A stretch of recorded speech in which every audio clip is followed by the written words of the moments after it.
Masih di Sapa Indonesia Malam, kelompok kelas menengah di Indonesia jumlahnya lebih banyak dari kelompok masyarakat miskin maupun masyarakat kaya. Saat ini kelompok masyarakat kelas menengah menghadapi banyak masalah, salah satunya gaji atau pendapatan mereka lebih kecil dari pengeluaran. Kelompok masyarakat kelas menengah di Indonesia saat ini menghadapi banyak masalah. Gaji mereka yang terbatas membuat mereka kesulitan mengatur keuangan untuk memenuhi kebutuhan sehari-hari. Jumlah masyarakat kelas menengah di Indonesia lebih besar dibandingkan kelompok masyarakat miskin dan kaya. Warga yang memiliki pengeluaran Rp729.000 hingga Rp1.700.000 masuk kelompok calon kelas menengah. Sedangkan warga dengan pengeluaran 1,7 juta hingga 8,2 juta rupiah masuk dalam kategori kelas menengah. Jumlah dua kelompok ini mencapai 70 juta orang atau hampir 67%. Laporan harian Kompas menyebutkan pendapatan kelompok calon kelas menengah dan kelas menengah ternyata lebih kecil dari pengeluaran mereka. Data tahun 2021, rata-rata gaji kelompok calon kelas menengah berada di angka Rp934.000. Sedangkan pengeluaran mereka lebih dari 1,1 juta rupiah per bulan. Dengan demikian, mereka mengalami defisit sekitar Rp181.000 per bulan. Defisit gaji dan pendapatan diperkirakan akan makin besar di tahun 2045 mendatang, yang bisa mencapai angka Rp818.000. Hal yang sama terjadi di kelompok kelas menengah. Di tahun 2021, diperkirakan rata-rata pendapatan mereka di angka Rp2,71 juta. Sedangkan pengeluaran mencapai Rp2,78 juta. Ada selisih gaji dan pengeluaran sekitar Rp65.000. Di tahun 2045, selisih pendapatan dan pengeluaran diperkirakan bisa mencapai Rp431.000. Sebagian besar pengeluaran kelompok kelas menengah adalah untuk membeli rumah dan kendaraan. Untuk menutupi kekurangan, mereka biasanya mencari penghasilan sampingan. Oke, rata-rata pengeluaran saya selama sebulan itu saya bisa dikatakan juga sebagai sandwich generation ya. Saya juga harus ingat orang tua di Jombang. Saya biasanya 4 juta. Pendapatan saya, alhamdulillah, kalau bisa dikatakan tuh lebih banyak di luar mengajar. Jadi seperti saya lebih banyak traveling karena saya bersama rekan ikut konsultan, kemudian ikut penelitian di kementerian, seperti itu. Saat ini banyak program atau bantuan yang diberikan pemerintah pada kelompok masyarakat miskin. Banyak bantuan diberikan seperti BLT tunai, bansos beras, dan lain-lain. Sedangkan masyarakat kelas menengah yang hidup pas-pasan masih minim perhatian dari pemerintah. Tim Liputan, Kompas TV. Kita ulas lebih dalam soal nasib kelas menengah Indonesia bersama Menko PMK Muhadjir Effendi, Wakil Kepala Desinvestigasi dan Data Harian Kompas Putri Rosalina, dan juga mewakili warga kelas menengah ada Sipin Putra yang berprofesi sebagai dosen Visipol UGI. Selamat malam Pak Muhadjir, Mbak Putri, Mas Sipin. Selamat malam, Selamat malam, Mbak Priska. Selamat malam, saya ke Pak Muhadjir dulu. Tadi data yang sudah kami tampilkan sebelumnya, sebenarnya kalau dari pemerintah mungkinkah diberikan perhatian lebih intens lagi untuk kelas menengah? Karena kalau yang kita tahu pasti kan yang jadi prioritas adalah kelas dengan pendapatan di bawah atau kelas miskin, tapi untuk kelas menengah ini tidak mendapatkan perhatian yang serupa. Bagaimana kalau pemerintah melihat ini, Pak Muhadjir? Kalau langsung kelas menengah memang tidak ada ya per definisi, tetapi sebetulnya skema-skema bantuan yang dikeluarkan oleh pemerintah itu juga mencakup kelas menengah. Karena dari perlindungan sosial yang anggaran tahun 2024 itu 490 triliun, itu sebetulnya yang betul-betul menyentuh masyarakat miskin tidak sampai 170 triliun. Ya, misalnya untuk dana yang ada untuk bansos, yang ini sering dikacaukan ya antara program perlindungan sosial dengan bantuan sosial. Bantuan sosial itu kalau kita lihat yang langsung dikelola oleh Kemensos itu hanya 97 triliun. Yang itu termasuk sudah biaya operasional, biaya gaji pegawai yang ada di Kemensos. Ya. Dan itu skemanya adalah untuk 10 juta keluarga penerima manfaat PKH itu, Ya. yang memang jangkauannya ke masyarakat miskin, betul. Oke. Tetapi untuk skema-skema yang berupa subsidi itu sebetulnya sebagian besar juga menjangkau kelas menengah. Termasuk yang sekarang program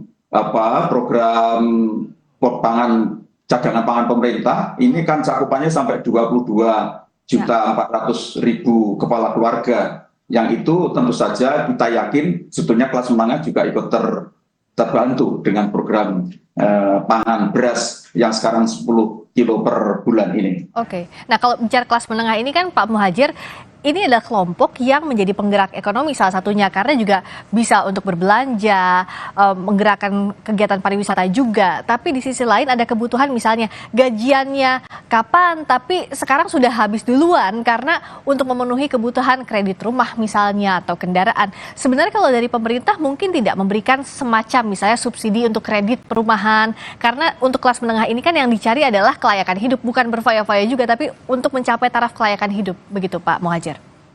Ada untuk kredit perumahan, itu pemerintah mengalokasikan cukup besar, itu sempat 21 triliun ya. Itu untuk 166.000 unit rumah sederhana, yang itu saya yakin itu pasti kelas menengah, karena mereka bisa mengangsur sebagian besar pasti dari kelas menengah. Kemudian juga untuk mereka supaya bisa berusaha, itu juga ada KUR, kredit usaha rakyat itu 47,78 triliun untuk tahun 2024, itu juga sebetulnya adalah diarahkan kepada kelas menengah karena namanya sejak UMKM ya. Jadi secara agregat sebetulnya pemerintah juga sangat peduli terhadap masyarakat kelas menengah ini. Banyak sekali subsidi yang diberikan gitu. Sedangkan untuk masyarakat miskin itu terutama ditekankan pada bansos kan. Oke. Nah tadi ada juga yang dinikmati soal pangan begitu yang diberikan kelas menengah termasuk kredit perumahan begitu ya Pak Muhadjir ya. Nah saya sekarang minta pendapat dari Mas Ipin. Sebenarnya apa yang paling dirasakan setiap bulannya? Karena kalau kita bisa dikatakan kan ini bukan kelompok rentan, tidak miskin tapi sulit kaya kalau menurut penelitiannya Harian Kompas. Bagaimana Mas Ipin boleh bercerita? Ya, terima kasih Mbak Priska. Sebenarnya setiap bulan itu tidak punya hutang aja sudah syukur alhamdulillah Mbak. Jadi sekarang itu apalagi kelas menengah di perkotaan ya Mbak ya, Jabodetabek itu sudah familiar dengan pinjol, dengan kartu kredit gitu. Jadi di sini gaji kita masih tetap bekerja itu oke. Jadi gaji kita stagnan itu jadi kayak fenomena biasa. Sedangkan inflasi kita tahu tinggi belakangan ini, harga kebutuhan pokok tinggi, sedangkan gaji kita tetap, sehingga kita perlu strategi untuk biar tidak boncos di akhir bulan gitu, seperti itu. Oke. Nah, selama ini bagaimana mengatasinya, Mas Ipin? Tadi kan ya, gimana cara strateginya biar begitu kebutuhan dengan pengeluaran itu bisa sama-sama begitu? Ya, saya tinggal di periferi, saya di Depok, kerja saya di Jakarta, sehingga saya sangat tergantung dengan public transportation, dan di sini ada BSO, Transjakarta dan KRL itu ada diskon kan, bantuan, sehingga harganya ongkos saya itu cukup nggak terbebani, sedangkan kebutuhan untuk healing, kebutuhan untuk bertemu dengan teman itu saya kurangi, seperti itu. Nah, yang tersier dikurangi gitu ya Mas? Iya, benar. Tapi ada yang dulunya kebutuhan sekunder jadi kebutuhan primer, misalnya kuota, kemudian work from cafe, itu teman, itu kita harus pandai memilah-milah. Selain itu juga jaminan kesehatan kita untuk uang, misalnya untuk kesehatan kita nantinya itu kita perlu untuk pos itu. Makanya tadi setiap tahun, setiap bulan, setiap akhir bulan tidak ada hutang itu sudah alhamdulillah seperti itu. Oke. Nah kalau dari penelitian Harian Kompas seperti apa Mbak Putri? Apa sih sebenarnya yang jadi kesulitan utama dan apa yang bisa jadi jalan begitu untuk kelompok kelas menengah ini? Terima kasih Mbak Priska. Jadi kalau dari kajian kami, sisa gaji yang didapatkan calon kelas menengah dengan kelas menengah itu cukup sedikit ya, sehingga mereka peluang untuk menabung atau investasi itu cukup rendah. Bahkan ada beberapa kelas menengah yang tidak uangnya nggak tersisa sama sekali. Yang tadi kalau diceritakan kelas menengah anak muda itu gajinya sampai minus ya, artinya mereka sama sekali nggak bersisa, sehingga istilahnya ada yang bilang hidup dari gaji ke gaji gitu loh. Alhamdulillah Ya, kalau misalnya itu cukup gitu kan untuk ya. mengikuti gaji apa kehidupan bulan depan gitu. Mhm. Nah, sejauh ini apa yang bisa jadi solusi kalau dari responden yang harian Kompas tangkap? Ya, kalau dari beberapa kita wawancara beberapa narsum yang dari beberapa daerah ya, mereka pertama mencari side job ya. Side jobnya itu bisa dengan berdagang, kemudian atau bekerja sampingan yang lain, misalnya menjadi desainer grafis, kemudian konten kreator gitu. Yang Ah, dilakukan sih itu sih ya. Jadi side job atau side hustle, misalnya kalau seperti salah satu responden saya di Cisauk itu menjual hasil rajutannya gitu kan, itu sebagai ah. hobi kemudian dijual itu. Jadi mereka tetap membutuhkan satu sampingan untuk menambah gaji per bulan gitu, Mhm. supaya bisa menambah supaya bisa menjalani lah, satu bulan itu bisa menjalani Mhm. yang dilakukan oleh responden seperti itu. Jadi rata-rata targetnya adalah jangan sampai ada utang begitu di bulan untuk bertahan dengan sisa gaji yang ada. Jadi Pak Muhajir sebenarnya kan kalau ditanya apakah gajinya cukup untuk kelompok kelas menengah ini, seringkali jawabannya ya dicukup-cukupkan, berusaha dicukup-cukupkan. Kalau kita lihat kondisinya, tapi ini tuh termasuk kelompok yang rentan. Kenapa kita katakan demikian? Karena misalnya saat COVID, tiba-tiba kehilangan pekerjaan, padahal pengeluaran yang primernya sudah sekian begitu. Ini kan jadi kelompok rentan. Nah, antisipasi pemerintah seperti apa sejauh ini? Selain tadi ya ada sejumlah bantuan ataupun subsidi. Ya, Mbak Priska, sebetulnya berbagai macam bantalan sosial yang dibangun oleh pemerintah itu tidak dialamatkan khusus kepada masyarakat sangat miskin ekstrim, miskin, setengah miskin, hampir miskin, tetapi juga sebetulnya yang rentan tadi itu, gitu. Skemanya macam-macam kan, misalnya untuk PKH itu memang untuk orang miskin. Ya. Kemudian untuk orang yang miskin ekstrim itu didobel, bisa menerima PKH, bisa dapat bansos dana desa, bahkan bisa juga bansos daerah untuk mencukupi agar dia bisa terentaskan dari kemiskinan ekstrim. Sedangkan untuk masyarakat kelas menengah sebetulnya misalnya saja untuk jaminan kesehatan, BPJS Kesehatan, itu kan 130 juta warga yang terjangkau oleh PBI, yang iurannya ditanggung oleh pemerintah. Itu pasti otomatis masyarakat kelas menengah juga pasti terjangkau di situ. Karena kalau hanya terbatas masyarakat miskin, itu 29 juta saja sebetulnya. Ya. Jadi sebetulnya banyak sekali paket-paket bantuan-bantuan, bantalan sosial yang juga sebetulnya menjangkau kepada masyarakat kelas menengah. Tadi misalnya subsidi rumah Ya. yang sudah disediakan oleh pemerintah. Saya kira sama. Misalnya subsidi BBM, Ya.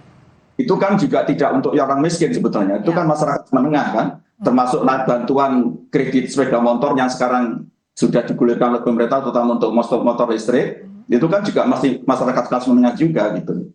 Jadi sebetulnya memang kita memahami lah banyak sekali kelas menengah yang antara pendapatannya dengan untuk kebutuhan hidupnya belum cukup tadi itu. Yang memang harus usaha kreatif, bagaimana supaya dicukup-cukupkan atau cari tambahan.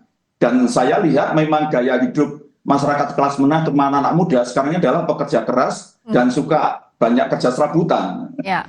Side job Bagaimana- tadi ya.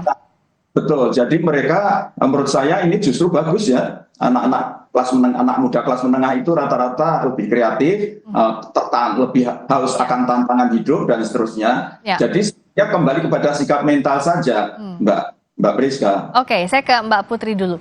Jadi bisakah dikatakan bahwa kan secara populasi Mbak Putri kelas menengah ini kurang lebih 19%. Artinya banyak yang menjadi kelompok kelas menengah dan bersinggungan langsung dengan kebijakan.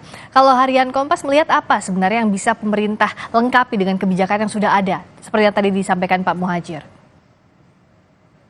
Ya, koreksi ya Mbak. Jadi sebetulnya jumlah kalau calon kelas menengah, jadi kelas menengah itu ada dua, calon kelas menengah itu 47%, kelas menengah sekitar 20% gitu ya. Oke. Jadi kalau seperti katakan Pak Muhajir, memang ada beberapa program itu yang tidak menyentuh langsung ke kelas menengah ya, tapi sebenarnya kelas menengah bisa menikmati.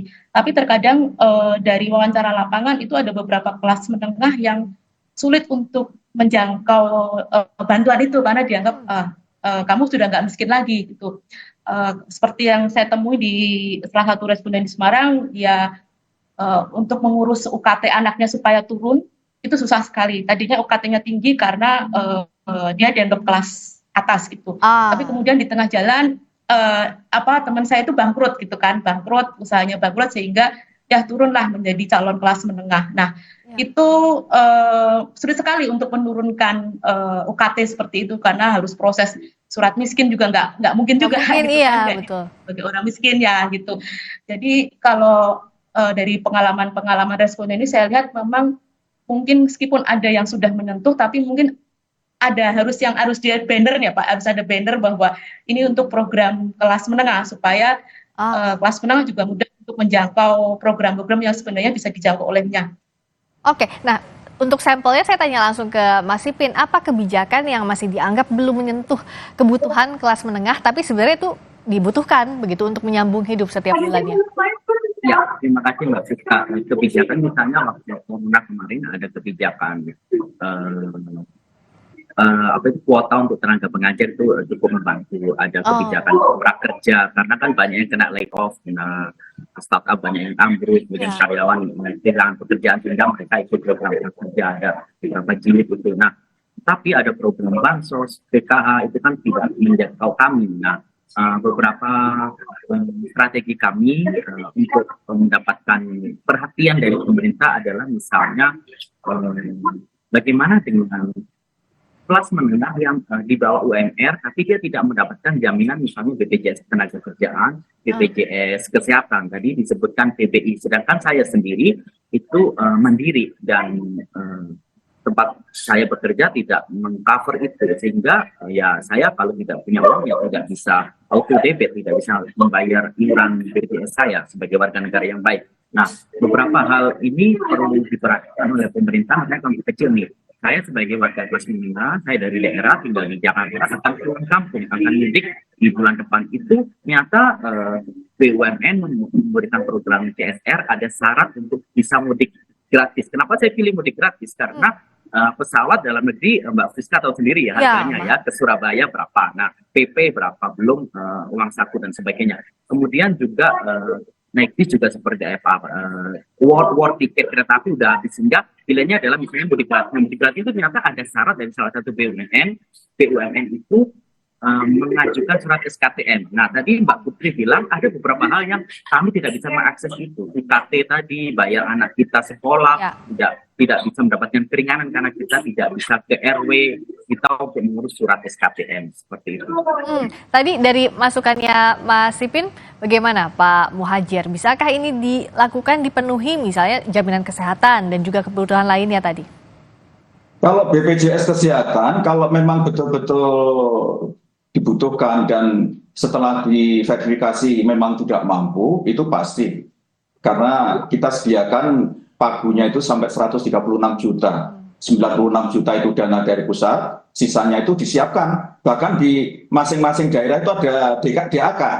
Jadi kalau tidak bisa dieksekusi di tingkat pusat, Mbak, itu bisa dieksekusi di masing-masing daerah. Mungkin soal komunikasi saja, gitu. Soal administrasi di daerah memang saat itu belum selancar yang kita harapkan. Begitu juga tadi Mbak Putri menyampaikan, tiba-tiba ada orang miskin, itu juga sama. Sebetulnya mekanisme sudah diatur di dalam bantuan itu.